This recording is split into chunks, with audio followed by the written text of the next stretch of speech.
கமலஹாசன் தலைமையிலான மக்கள் நீதி மய்யத்திற்கும் திமுக கூட்டணிக்கும் இடையேயான தொகுதி பங்கீடு இன்று மாலை உடன்பாடு கையெழுத்தாகும் என தகவல் வெளியாகி இருக்கிறது. காலையில் விடுதலை சிறுத்தைகள் கட்சியோடு தொகுதி பங்கீடு நிறைவடைந்துள்ள சூழ்நிலையில் மக்கள் நீதி மய்யத்துடனான தொகுதி பங்கீடு நிறைவடையும் என எதிர்பார்க்கப்படுகிறது. ஏற்கனவே மக்கள் நீதி மய்யத்தின் தலைவர் கமலஹாசனுக்கு மாநிலங்களவை எம்பி பதவி வழங்கப்பட்டிருக்கும் சூழ்நிலையில் இன்று மக்கள் நீதி மய்யத்திற்கு 2 சட்டமன்ற தொகுதிகள் 2026 சட்டமன்ற தேர்தலில் அந்த கட்சிக்கு ஒதுக்கீடு செய்யப்படும் என்றும் அதற்கான உடன்பாடு இன்று மாலை கையெழுத்தாகும் என எதிர்பார்க்கப்படுகிறது. ஏற்கனவே காங்கிரஸ், மதிமுக மற்றும் இந்திய யூனியன் முஸ்லீம் லீக், மனிதநேய மக்கள் கட்சி, இந்திய கம்யூனிஸ்ட் கட்சி மற்றும் மார்க்சிஸ்ட் கம்யூனிஸ்ட் கட்சி, விடுதலை சிறுத்தைகள் கட்சி உள்ளிட்ட கட்சிகளோடு தொகுதி உடன்பாடு முடிவடைந்துள்ள சூழ்நிலையில் கமலஹாசன் தலைமையிலான மக்கள் நீதி மய்யம் கடந்த 2021 சட்டமன்ற தேர்தலில் தனித்து போட்டியிட்டது. இந்த முறை திமுக கூட்டணியில் இணைந்திருக்கிறது. தேமுதிகவை போல புதிதாக இணைந்துள்ள மக்கள் நீதி மய்யத்திற்கு இந்த முறை எத்தனை தொகுதிகள் வழங்கப்படுகிறது என்பது குறித்து இன்று மாலையில் உடன்பாடு கையெழுத்தாகும் என எதிர்பார்க்கப்படுகிறது.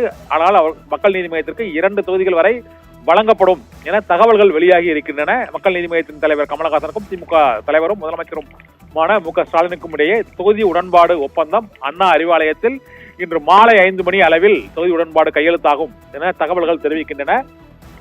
இதன் மூலமாக திமுக கூட்டணியில் 9வது கட்சியாக மக்கள் நீதி மய்யத்திற்கான தொகுதி பங்கீடு இன்று நிறைவடைய இருக்கிறது. மக்கள் நீதி மய்யத்தின் தொகுதி பங்கீடு நிறைவடைந்த பின்னர் தேமுதிக கட்சியுடனான தொகுதி பங்கீடு பேச்சுவார்த்தை இன்று தொடங்கும் என எதிர்பார்க்கப்படுகிறது. நாளை அல்லது நாளை மறுதினத்திற்குள் தேமுதிகவுடன் தொகுதி உடன்பாடு நிறைவடைந்தவுடன் ஒட்டுமொத்தமாக அனைத்து கட்சிகளுக்குமான தொகுதிகள் தேர்வு செய்யும் பணி மற்றும் வேட்பாளர்கள் தேர்வு செய்யும் பணியும் அடுத்தடுத்து நடைபெற இருக்கிறது.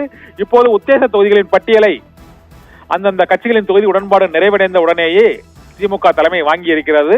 அதே போல மக்கள் நீதி மய்யத்திற்கும் இன்று 2 தொகுதிகள் வரை ஒதுக்கப்படுவதற்கான வாய்ப்பு இருப்பதாக தகவல்கள் தெரிவிக்கின்றன. இன்று மாலை இந்த மக்கள் நீதி மய்யத்திற்கும் திமுகவிற்கும் இடையேயான தொகுதி உடன்பாடு கையெழுத்தாகும் என எதிர்பார்க்கப்படுகிறது.